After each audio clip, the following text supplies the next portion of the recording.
Hi மக்களே, எல்லாம் எப்படி இருக்கிறீங்க? அப்புறம் மக்களே, இந்த ஈரான் தேசத்தில் ஜனங்களுக்கு கொன்று குவிச்சிட்ருக்குறாங்க மக்களே. அது மாத்திரம் இல்லை, ஏன்னு கேட்டிங்கன்னா அரசாங்கத்துக்கு எதிராக போராடுற எல்லாருமே கடவுளுக்கு எதிரிங்கன்னு சொல்லப்படுறாங்களாமா.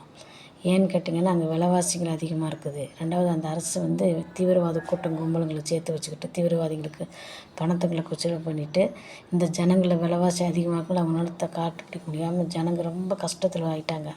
அப்போ அரசாங்கம் போராடுற எல்லாருமே நீங்கள் அரசுக்கு எதிராக போராடுறீங்க, கடவுளுக்கு எதிரிங்கன்னு சொல்லி எல்லாத்தையும் கொன்னுட்டு இப்போயே கிட்டத்தட்ட 700-800 பேர் பக்கத்தில் கொன்று முடிச்சாச்சு. மறுபடியும் கொன்னுட்டுருக்காங்களாம்மா.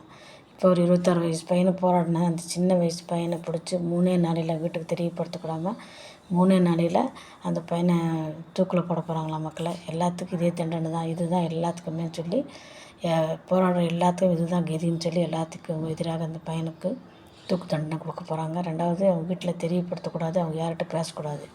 தூக்கில் போடுற 10 நிமிஷத்துக்கு முன்னாடி தான் அவங்க குடும்பத்துக்கு தெரியப்படுத்தணும், குடும்பத்துக்கு பேச விடணும்னு சொல்லி அந்த அரசாங்கம் மிக தீவிரமாக இருக்குதாம்மா.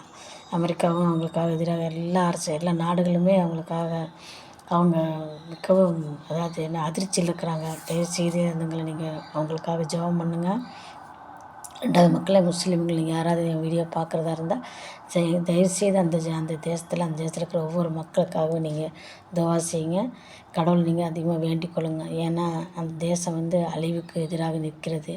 நிச்சயமாக அரசாங்கம் தலையிட்டுச்சுன்னா அந்த தேசம் ஒன்றும் இல்லாமல் அழிஞ்சு போகும்.